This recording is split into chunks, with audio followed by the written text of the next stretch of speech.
Good morning, Creek. I want you guys to know that I miss you and love you very much. COVID-19 has certainly thrown our church and our nation a curveball, and we want to be practical, but not panicked.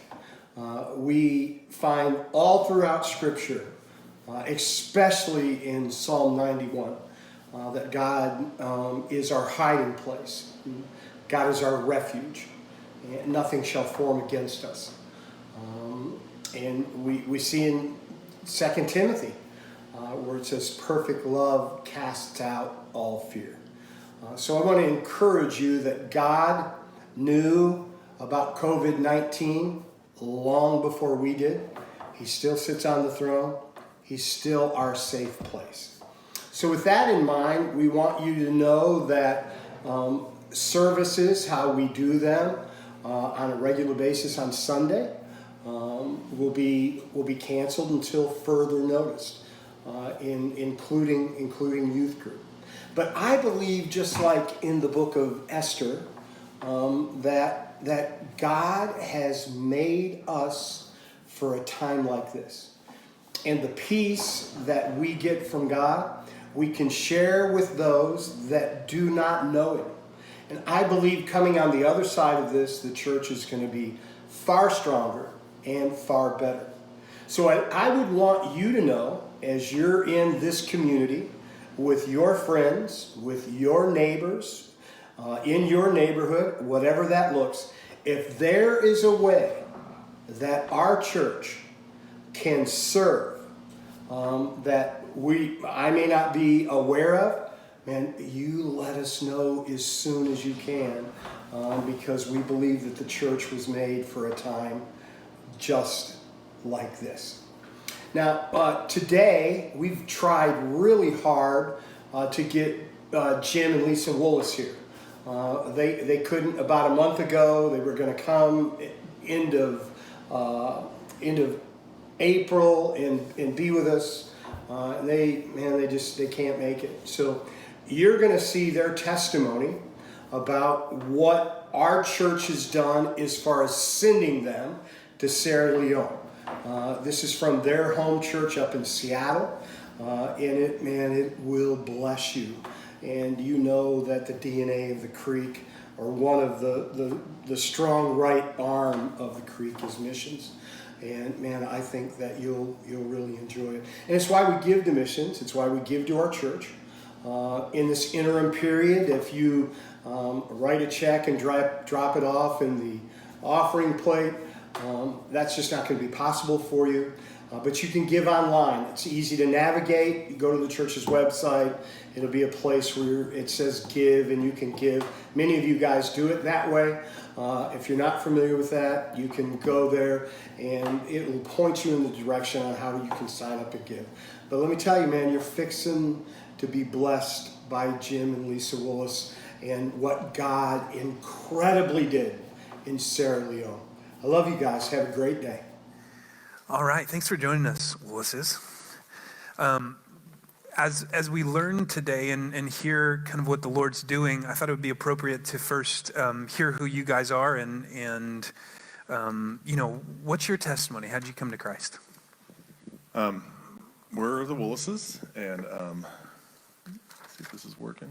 Oh, there we go. I'm Jim. This is my wife, Lisa, and we have 4 kiddos, 3 of whom which run around here a little bit, and then Easton, Sophie, and Audrey. And then we have a 4th that's a 25-year-old, and that's him with the beard, and that's his wife on the right, and they live down in Florida. I'm guessing not the one with a white beard. No, this was a quick stop in Disney World on the way home from Africa, so that would be Santa Claus. Okay, just making sure. We're not all together very often since he lives in Florida, so it was a quick trip. But as far as me and my Christian walk, my parents grew up in the church, and my dad was also in the military, so we bounced around and moved around quite a bit. But it wasn't until high school, my senior year, when I got involved in a youth group and really learned about a relationship with Christ, not just going to church or being in the building Sunday morning, Sunday night. But it was through my youth group leader and just seeing a relationship in action that I gave my life to Christ my freshman year in college. while I was attending the University of Alaska, and from there transferred to Liberty University because I wanted to get a good Christian education. So through that time at Liberty University was just grew in the Lord, obviously, and I had great roommates and just a wonderful time of growth at the time of Liberty. Great. I'm going to be honest, I was actually very intimidated and nervous when I was asked to share my testimony because I feel like I have a weird testimony. And so I wrote it down. I usually don't like to read from when I'm trying to speak, but I wrote it down because I want to make sure I say everything.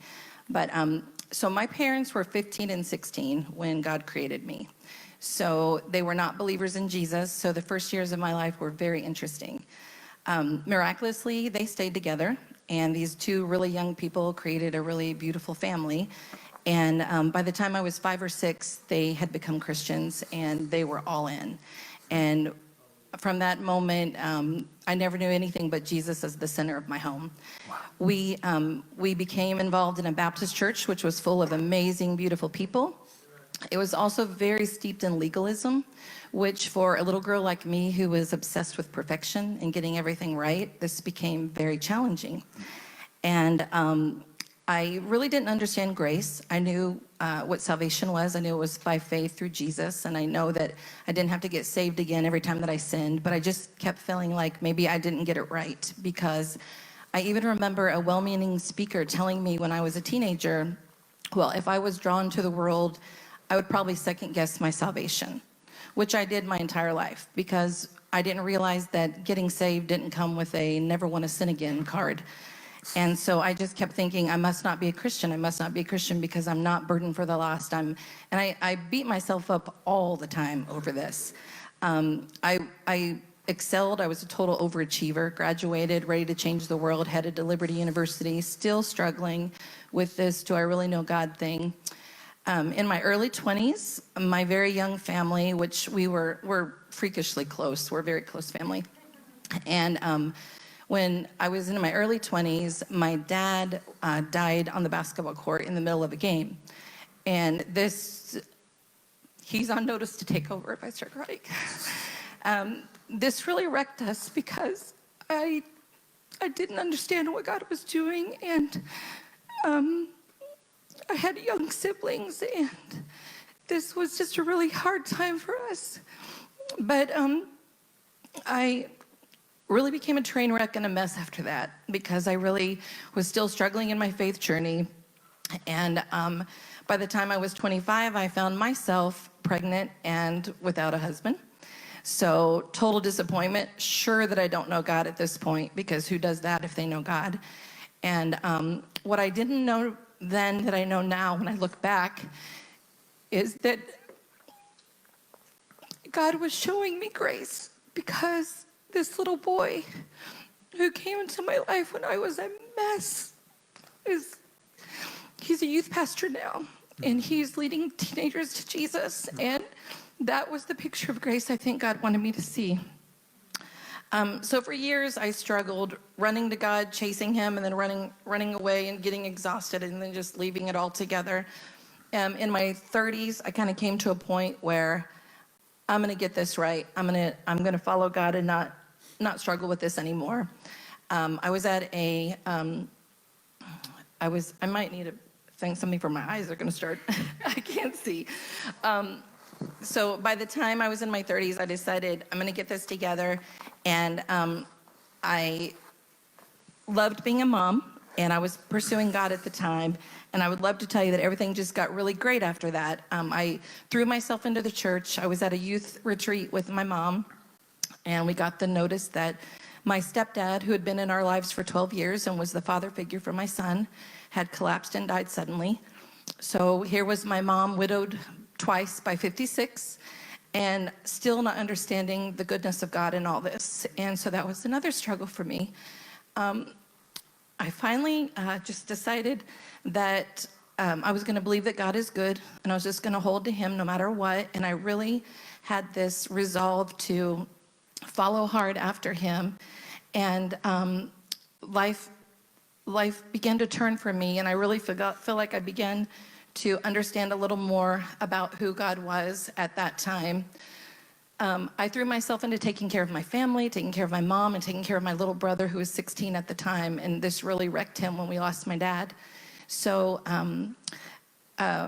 life was really good at that point. I met Jimmy at that point, and we were introduced through a matchmaking friend who's here today.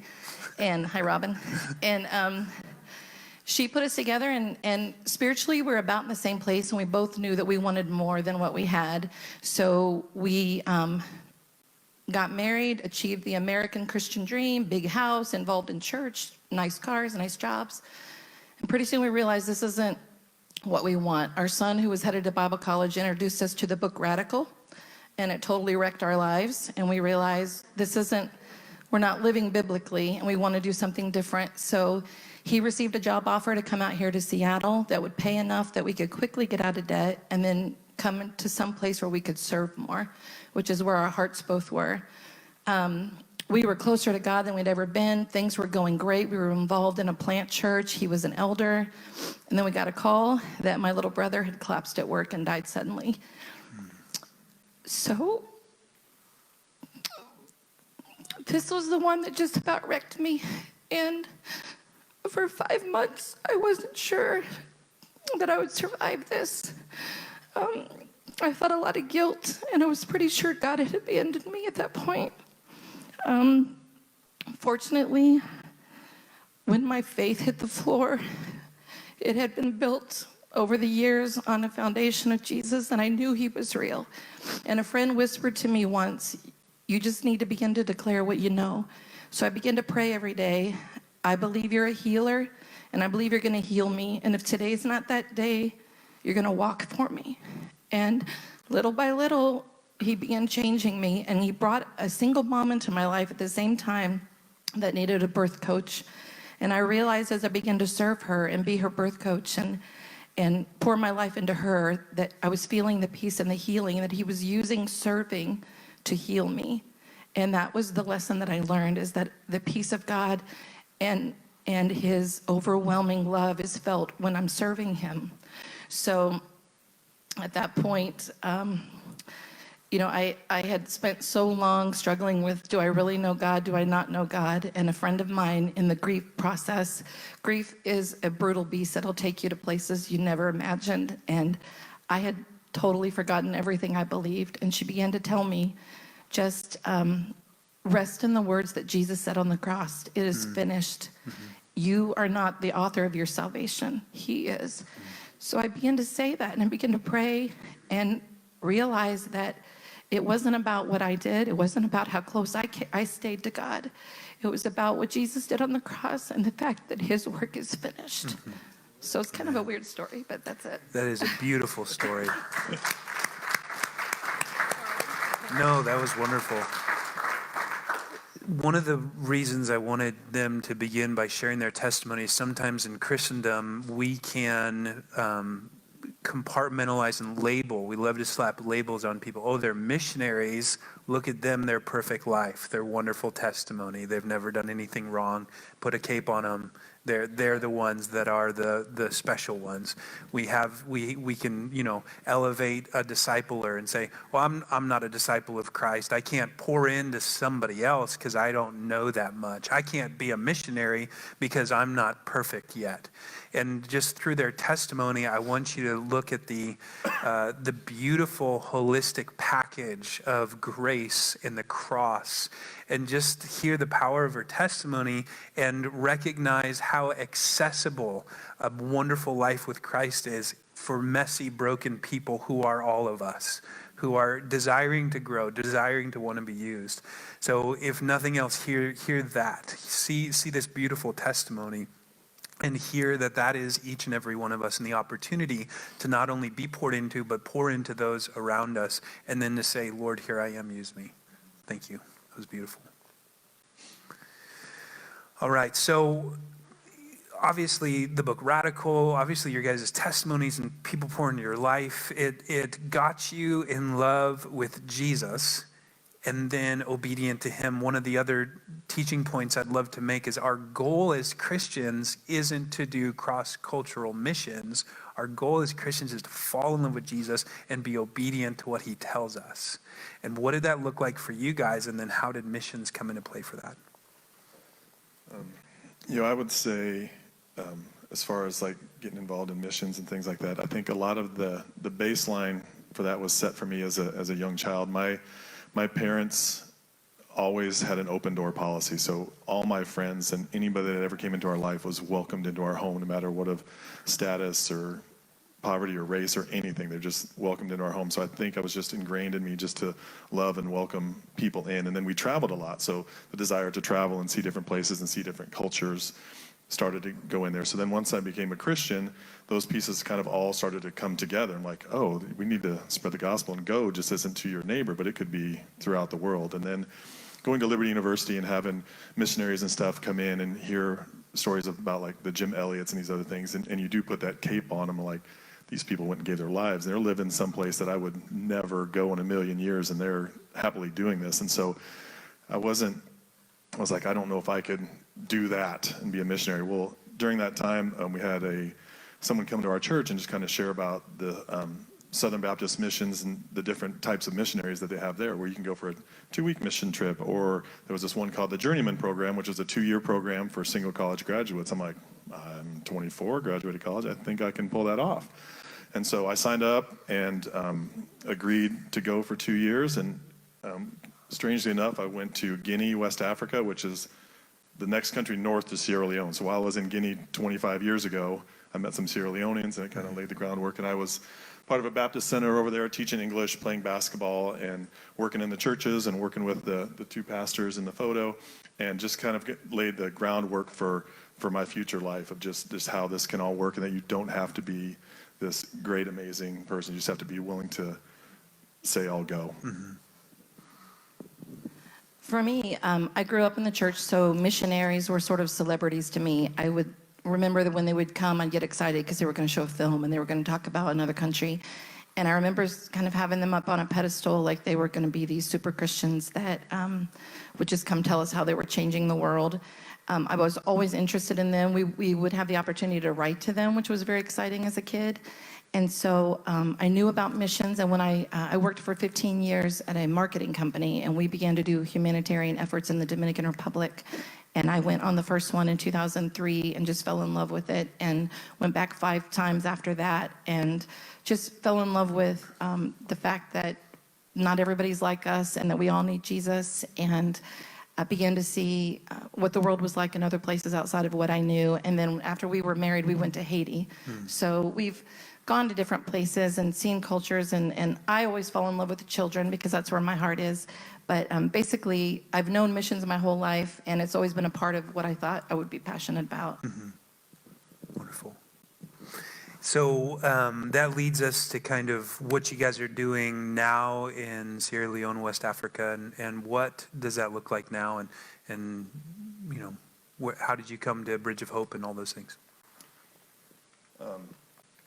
So the Bridge of Hope, I met through our friends that set us up. I met a man named Jeff Wall, who's a local pastor here, and he, Lisa will get into more depth of the background of the Bridge of Hope, but through him, I went to a graduation party for a friend, and he had known I'd gone to West Africa. He goes, hey, I work for a ministry that's in West Africa. So I went and was introduced to the Bridge of Hope, and then we ended up moving out here, and I just happened to be going through my spam email one day, and there was an email from the Bridge of Hope, which I had deleted many times before. Just happened to open this one, and there was a job opportunity for just a part-time worker, and she was looking for some part-time work, so signed up, and that's kind of how we got involved in the Bridge of Hope. And currently, right now, I'm just a volunteer graphic designer for them. I help them with their print materials and PowerPoints and things like that. But she's the actual one that works there. I'm the child sponsorship director, and I came on board with them about 3 years ago when we implemented a child sponsorship program.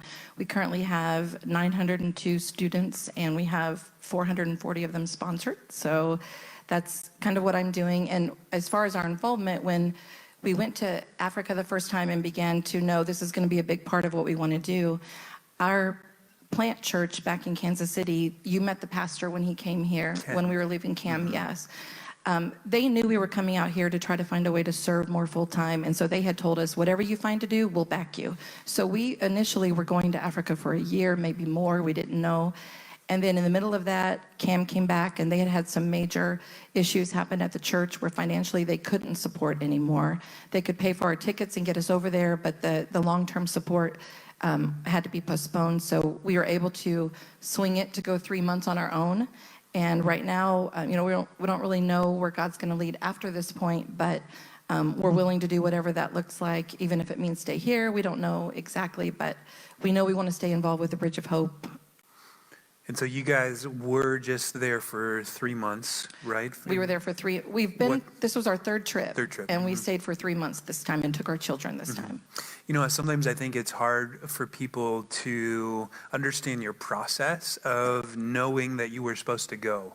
Can you maybe highlight a little bit of that? Was it the clouds parting and the ray of sunshine coming down and it's spelled out in the clouds, you must go? Was it your alphabet soup? What was it? Well, as a mom, I was fighting going because the thought of taking my kids to a place with so many snakes totally freaked me out. So it wasn't anything that we were seeking to go. The second trip that we were there, so many terrible things happened on that trip that made me so afraid of this country that I was really ready to come back home. And by the time we came back home, we felt this pull to go back, but honestly, we were fighting it because I was scared to death of the idea of taking my kids. And this is why he's wearing this shirt. This is a big part of the story.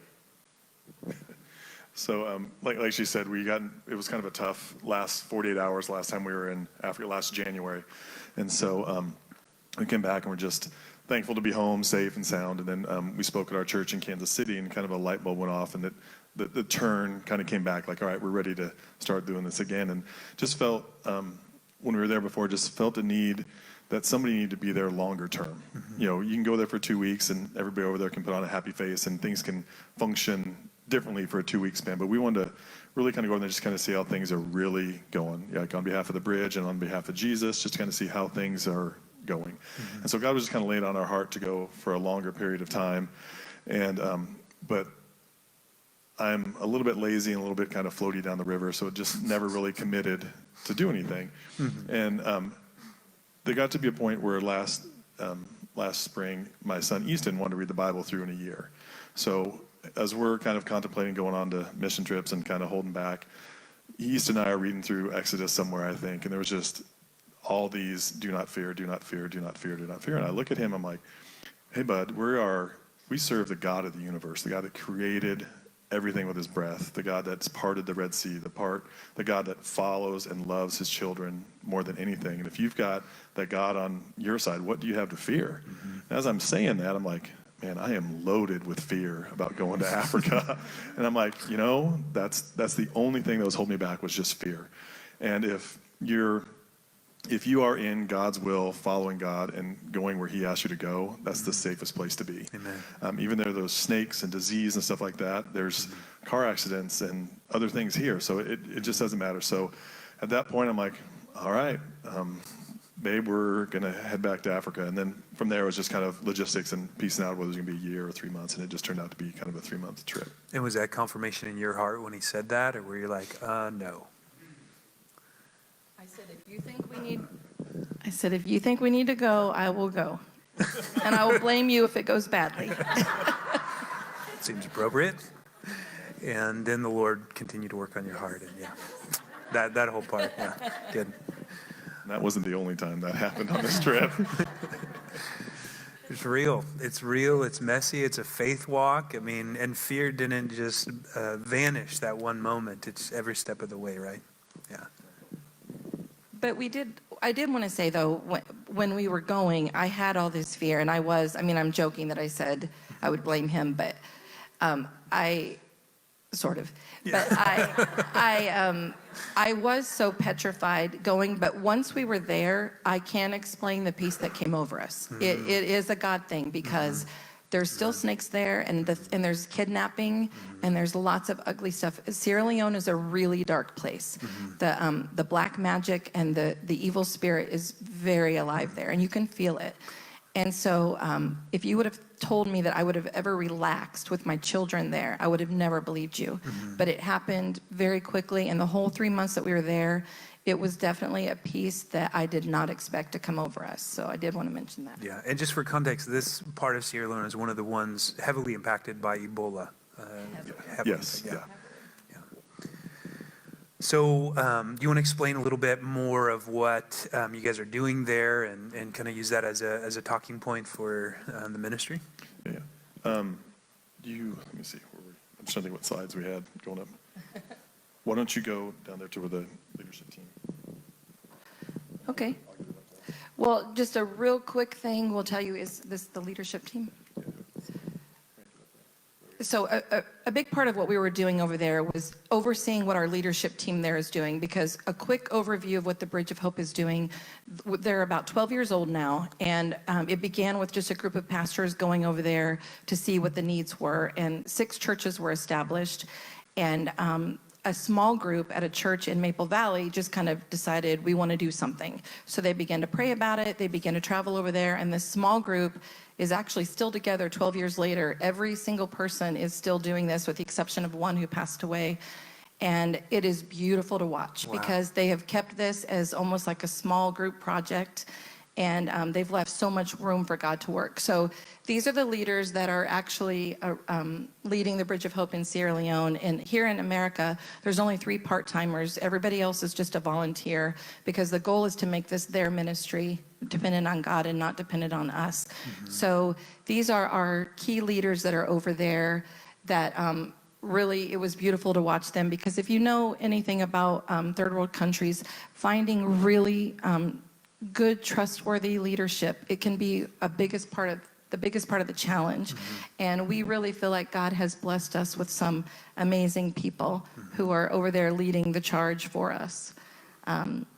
So just to reiterate, it began with a small life group Bible study. Yes. At a church. These aren't highly educated missions people. These are people in love with Jesus and said, we want to do something, and they started praying. Not one missionary among them. Not one missionary. So a life group started praying, and they said, Lord, show us what you want us to do. Exactly. Wow. Praise the Lord. Exactly. So just a quick overview of what they're doing. I would continue by saying that education is a big part of what they saw a need for. The goal of the Bridge of Hope is to bring Jesus to a community, but also to enable the community to survive. And so we have 2 schools there that we have 902 students in. So it's free education. They're taught Christian principles, and they're taught Jesus every day. We also have free health care for all of these children and all of their families. So we have a nursing staff there that's working with them. We also have, we've dug deep water wells, so we have clean water in the communities that we're serving. So we're able to dig wells for them. And then we also wanted to take over some economic opportunities, because that's another big problem there. And so we took over a brick building machine where they can take their own compressed dirt and they can make them into blocks that they can then build with. And they build our entire compound with these. And then they can also sell them. So it's a way for them to have some economy. And we've been working alongside them, teaching biblical way to do business, biblical way to do taking care of their community. So it's a holistic approach in that there's a lot more being done than just being done through the churches, but we're trying to drive it all through the churches so that Jesus is getting the glory for everything that happens, and not the Americans that are coming over to do something, because we want them to understand that's not what this is about. So. Awesome. One of the other big things that they're doing, and Jimmy can talk about this, is the 6 pastors that we have there. We have 3 pastors here in the U.S. that do Skype discipleship with them every week. And we're trying to get them really grounded in the Word, because that's a problem over there. A lot of them are fairly new Christians, and so getting them really grounded in the Bible. There's currently not a Bible in the language, the native language where we're serving, but there's a Lutheran organization that is a couple of years away from completing that in the language of Temne, which is their their tribal language. So that will make it so much easier once they can get that into that language. So great. So that was kind of an introduction to the Bridge of Hope, and this last trip that you spent 3 months over there. Do you want to explain a little bit about kind of where you guys are at and the current situation and ministries that you guys find yourself in? Sure. When we first arrived, one of the big things that the Bridge of Hope really wants to do is to make sure that children and people are not forgotten. And the first trip that we took there, we took a picture of this little boy. His name is Munda. And I wanted to show you his picture because I think some of the people here were praying for him. He's a little boy that we had noticed just kind of hung around the schools and just was almost treated a little bit like a yard animal. Like people didn't really address him as a person. And so we got to know him, and we used this as a teaching opportunity for our Christian education director as well as our children. And we brought him alongside us and found out that this little boy who'd been sitting outside the schools all these years has been absorbing everything he's hearing. So when I asked him to say his ABCs, he rattled them off. When I asked him to count, he counted as far as I would let him before I stopped him. And the headmaster just stood there stunned as if he was surprised. And he said, "This boy's crazy. This boy is from the bush." So we dug a little deeper and found out this little boy had been brought from the bush, but no one had ever given him the opportunity to learn. So we took him into our compound, taught him how to do his ABCs, and quickly showed the headmaster, Jesus tells us not to neglect the least of these. And even the people there were doing this to this little boy. So by the time we left, he's on the left. By the time we left, he was in a uniform and being allowed to be a visitor in the school where he was not a student yet because he's never been in school before. But we're assessing him all this time, and then we'll be putting him into school in the fall. And Jimmy was able to meet with all the 6th grade boys and explain to him how we biblically treat each other and show them what they'd been doing to this little boy was wrong. And it was just a really great teaching opportunity for all the people over there. Life changed. Yeah, this is a community there that really, if you're different, you are definitely ostracized. And because the community is so dark, if you have any kind of problem, you might be evil. Because the spirit, if you have any kind of mental problem or physical deformity, you're viewed as potentially carrying evil spirits. So it's really important as we're over there that we've taken in many people who had deformities and things and brought them underneath our ministry to show our people that this is not the devil. God is in this child who has received him. And so it's been one of the things that we've really been working with them. And Munda was one of the children that helped us teach them that. The most fun thing to do when you're there is to go to the school assembly. They meet every morning before school and they sing praises and they pray together. And it is amazing to see all of these children singing in unison and hearing them start their day off this way. It's really one of the most beautiful parts of the trip when we're there. A big part of what I was doing over there too is working with our nurses. Unfortunately, while we were there, we lost 3 different children. Malaria took 2 of them, and an accident took a 3rd. Teaching our families there to stop going to these native healers and to go to this free health care that we're offering them has been a challenge. And one of the darkest days for me was when one of our nursery school students, who was 3, his name is Idrissa, and he fell down over the weekend and had an accident. And instead of bringing him to us, the parents took him to the native healers. He had internal bleeding, and we lost him the next day. It was one of the darkest spots for me because I felt hopeless. Like you could throw a rock to his house from our compound. He was that close to medical care, but they wouldn't bring him to us. And I was pretty devastated that day. But then as I walked to the compound, I saw our nurse, who's on the far left in the second picture. She was face to face with another one of our parents whose little boy was in desperate need. And she said, "You get him to the hospital now, or that is your future." And she pointed right to Idrissa's house. And that mom had that little boy in the hospital, and he was back in school by the time we left. So it gave me some hope that we can, through God, we can change this way of thinking and get them to turn. The lady on the left, actually, her daughter died of malaria while we were there. She was 7. And we were able to reach back here to the States and gathered enough money to buy 300 bed nets.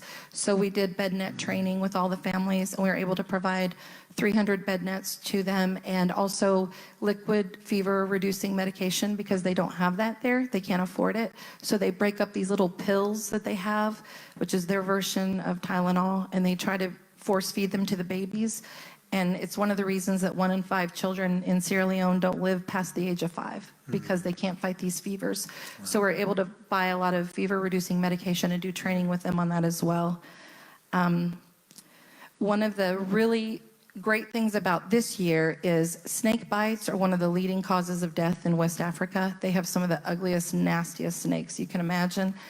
And so one of our medical director here in the States had watched a TED Talk of a guy that was trying to eradicate some of these deaths in Western Africa. He happened to be from Seattle, so we were able to fund a trip for him to go with us. And they established the first ever snake bite clinic where people can have anti-venom and have access to that. And we put this picture up because this is how God works. The 2 gentlemen in the front are part of the Snakebite Initiative that are over there to establish the clinic. While they were, this is our guest house that they're inside of, while they were in there training our nurses how to defeat or how to fight this venom, this little girl, Cecilia, came to the gate, knocked on the door. She'd been bit by a cobra. So they were able to, that's her and her mother in the picture, they were able to sit there in our guest house and show these nurses how this can be treated even without taking her to the hospital. He has, the leader of this organization has come up with a powdered anti-venom, so it doesn't have to be refrigerated. And they were able to use that and save this little girl's life that night, plus have all that training for all these nurses that just happened to be standing there. So it was pretty amazing to see God work that way. The final thing that I'll talk about on the trip for me was these are the women in the church. The lady in the blue is actually our women's director. And one of the problems that the pastors brought up to us is that we have a lot of women in our church who are not educated, who are widowed, and are taking care of lots of children. And because of Ebola, lots of children. One of our friends has 15 people in her house because lost 21 family members to Ebola. So these children need to be fed. So we wanted to come up with a way to help them earn a living and not just to hand out money to everybody, but help them come up with something. So we came up with this idea to have them make Christmas ornaments, which they made out of the bottle caps and wire. We actually brought a bunch of them. You guys, a lot of you probably have them because we brought them here. So these women worked a couple hours a day in the heat to pound out these bottle caps and made these. And on the day it came to pay them, our financial director over there told us, here's the amount of money you should pay each one of them. This is a very fair wage. They'll be very excited. And it was $30 each. And as an American, I fought with that. And I was like, $30 for a month's worth of work? That was just more than I could handle. But the day that we gave the money to them, we have a video, but I don't think that it's going to play. They burst into song and danced for probably 30 minutes. I couldn't stop them, just running around praising Jesus and singing that they had been able to provide for their families. So that was a really sweet day for me. That's powerful. Yeah, go ahead. I was going to say I can get into some of the stuff that I was doing. Yeah, yeah, and maybe talk about the boys too. Yeah, we got some stuff in there for the boys. So let me get the clicker going. So one of the things that the Bridge has done from the beginning is they have opened up the compound or where they've stayed to some boys to live there. So these are the 6 boys that currently live on the compound, and they are provided a place to live, food, money for education, in exchange for just some training. They help around the compound. They keep it clean. When the teams are there, they're running around running errands, going to town to help you shop or whatever you need to get done. So these are all the boys that live on the compound. And one of the goals for us, a couple of years ago, the director's husband was over there, and since some of these boys have been there 10 years or so when they were just little kids, and some have physical deformities. You see Samuel in the middle, and then Emmanuel on the bottom left and Hassan on the bottom right have some eye issues. They're both partially blind. So just kind of taking them under the wing. And we really want to make sure that these boys that live under our roof are grounded in the Word of Jesus. And they're all Christians, but they're also teenage boys. And so Mike, the director's husband, last couple of years ago when he went over, he started this, calling it Boys to Men. So every night or every couple nights, just meeting once or twice with the group or one-on-one just to disciple these boys as they grow into men and help them to learn to be on their own and learn to be able to disciple others. And so we kind of took that up when we went there a little bit and just spent a lot of time with these boys because they were around every day. And we Wednesday night, we'd have family night. We all ate together on the table and played spoons and just asked them what their dreams were and just really trying to expose them to what a family and what a Christian family looks like. And so really spent a lot of time with them while we were there. One of the other things the Bridge does is they provide microloans. So this is Santigi, and he's been with the Bridge. He's not one of the boys that lives in the compound, but he's been associated with the Bridge the whole time. And he has gone to school to become a baker. So he has a little bakery and a couple dozen clients that he delivers bread to every day, just basic bread loaves. But he was having to hire somebody to drive, hire somebody to rent a motorcycle to deliver all this bread. And so he was just barely making enough money. So Lisa's got a little bit of an accounting background. So we sat with him for a couple weeks and just got his finances situated. And we're like, you know what? If we can get you a microloan for a motorcycle, you would be able to raise a little bit more money. And his heart is to get somebody from each church, teach them how to bake bread, and get a bakery at each church so they can supply bread for the needy families around that church. And so we're like, so for $700 or $700 or $800, we got him a motorcycle, a license, and a helmet, and he's off and running. Wow. So it was just beautiful to see him go and just his excitement and his passion for not only bread, but it was good to see his heart and what he wanted to do with what God had given him. Yeah, man. These are our six pastors. Lisa shared a little bit about them, about we have 3 pastors back here in the States that take 2 pastors and they Skype for a couple hours a week. And one of the reasons behind that is several years ago, going on trips, we watched the pastors go, and they're a little bit more educated, they're a little bit more wealthy because they have a job, and so you go to the church service and you'd see them up there preaching, and you'd almost see glassy-eyed congregants because they don't necessarily speak, they can't read the Bible. So having this authority of being a pastor kind of created this gap. So the pastors here got together and said, we want to teach you how to be more relatable to your congregation. Mm-hmm. And so teaching them how to be shepherds, teaching them how to be compassionate, teaching them how to create sermons that were more applicable to their lives rather than just these big theological discussions.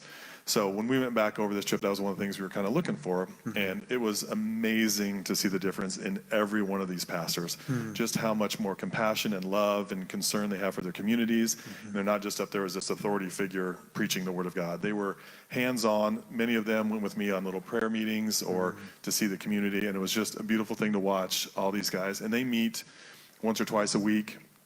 Once a month they get together with their wives, and it's iron sharpens iron, and they're all very honest with each other and all very loving. And it was beautiful to see good times and bad times and then work through it. It was really amazing to see how far they've come. Praise the Lord.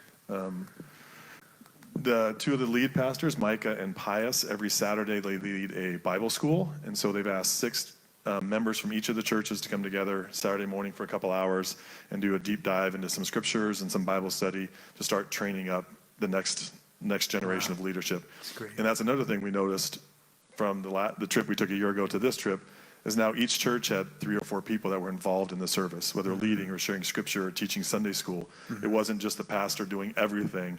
There were 3 or 4 people that were getting involved. So you can see the progression happening, and you can see the next set of leadership coming up. Wow. What was? Come on. Maybe. Next up, we have Pastor Daniel, who's a great picture, if I can get it. Oh, so this is Pastor Daniel. He is our Christian education director in our schools, and his sole job is just to preach the gospel in the schools. And so we have between nursery and 6th grade in our 2 schools, we have 18 or 19 classes, and every week he is in every class teaching a Bible story that always ends at the cross. And to watch not only his passion for Jesus, but his passion for these children and how he interacts. And there were times when he'd have our family come in and help do some of the skits and do stuff like that, and the kids would, he's speaking English and I'm speaking English, but I would say something and they would just kind of look at me, and then he would say it with his tone or his mannerisms, and the kids would go, "Oh yeah," and they would grasp it. And it was just, I almost felt like I was in the way and hindering him from him doing his job, because he did it so much more beautifully, and they just all look up to him, and he's so animated. And it was just to know that these kids hear the gospel once a week in their church. It was a passionate, engaged person. Like that's one of their own. It was very cool. Next, so as far as education goes, we live in that little red square at the bottom, or the compound's in the red square at the bottom, Macombo, and there's the third largest city in the country, McKinney, is just north, and it's probably 3 miles or so. So we have this school right near our compound, and these kids are getting biblical training up until 6th grade. And then they go to a secondary school, which is in the city, which, one, it's most likely going to be a Muslim school, and two, they have to walk along this busy road where motorcycles are traveling like crazy, there's snakes. We had a couple of kids hit while we were there just from traveling on this road. Wow. So several years ago, we were talking, the ministry was talking about, we need to get a secondary school so we can continue their Christian education and our kids can be safer and closer to home. And so through some conversations with the tribal elders, you can see our compound, the Center of Hope right there, and the school is right next to the compound. Well, the chief elders, once we told them this, and this is a predominantly Muslim village, they said, we are so thankful you're here. We're thankful you're teaching our kids, giving us food and water, that we will give you 5 acres of land for your secondary school. Wow. So they gave us 5 acres of land to teach their Muslim kids the gospel. Wow. So it's kind of a cool Wow. deal. So when we got there, the compound was pretty much, I can't remember if so when we got there, the compound was pretty much just farmland. And by the time we left, we had the walls erected. And so, that last slide they showed, they got, in the last couple of trips, they've gotten the foundation in, and this will hopefully be up and running by the fall. So it's really kind of cool because a lot of the kids in the 6th grade class, we were really close to, so we're really nervous about what was going to happen to them, and to know that they're going to be right outside our doors and continue their education would be great. Another thing that we were pretty involved in was they did some youth outreach nights. And by youth, they were talking like 25 and under. So they would get 2 of the 6 churches to get a soccer game and play each other. The youth play each other to get the community out and about. And then and you can see here the field is pretty much dirt and sticks and rocks. And this is actually a pretty high-end game because they have shoes. A lot of the kids that play near our house are just barefooted running around in sticks and rocks, and their feet are so much stronger than mine. But so then after the soccer game, we'd gather together and join the Jesus Film. And I would have thought it would have been harder to get people to the film. I figured the soccer game would be over and everybody would leave. But as soon as the things get dark and there's something going on outside, people swarm. And the people just came from everywhere to watch the Jesus Film. And so we're sharing the Jesus Film. And then in between, at a point, we'd get up and Micah would share the gospel, or I would share the gospel with them. And then we'd have an altar call, essentially. And at this one, I think there were about 20 or so that came forward. Wow.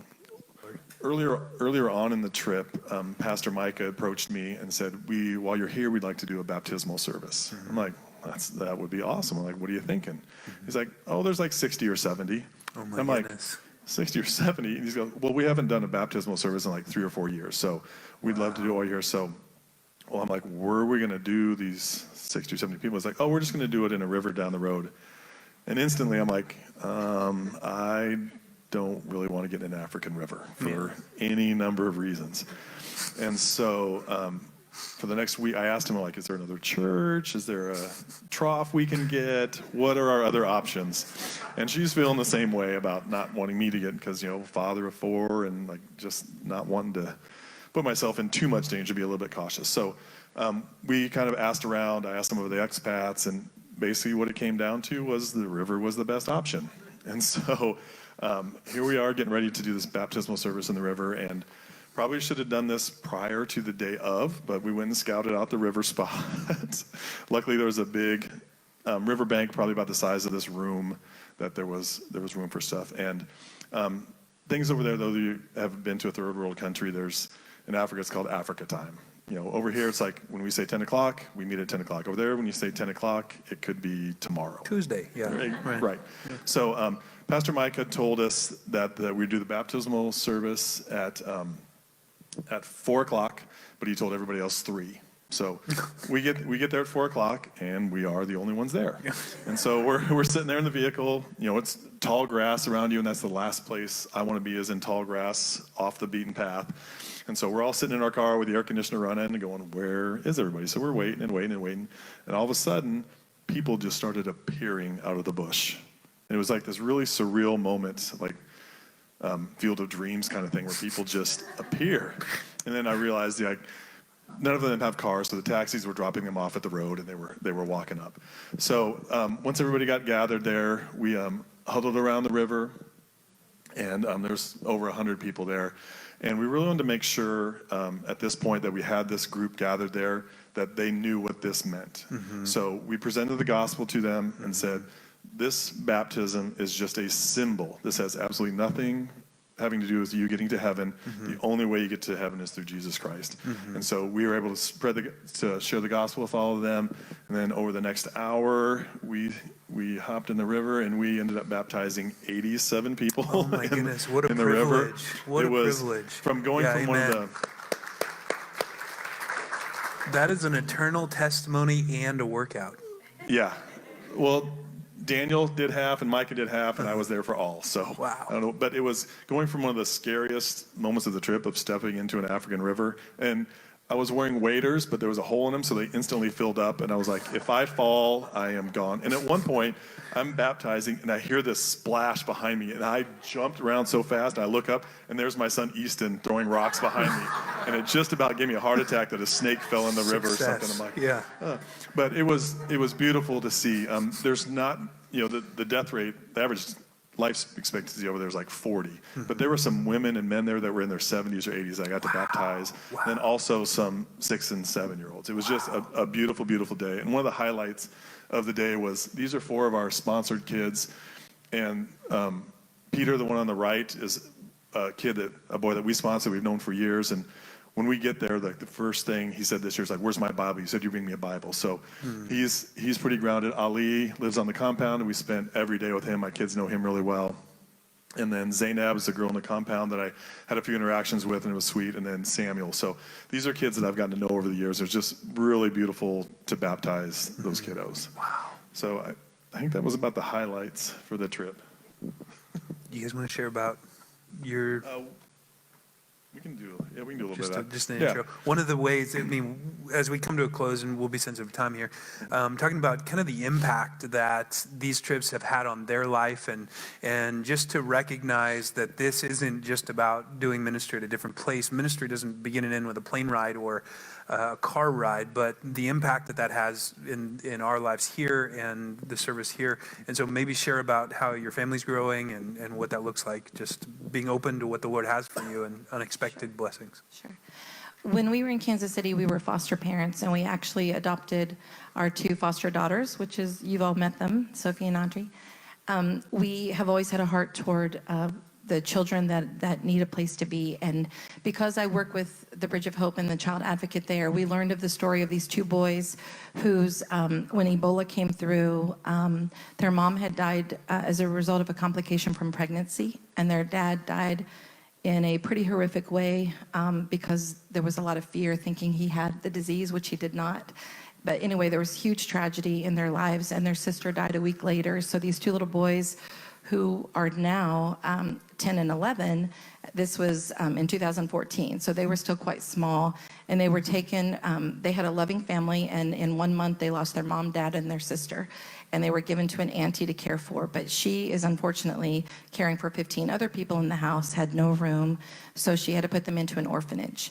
So these boys went from having this family to having no one, and they were some of my students, so I knew who they were.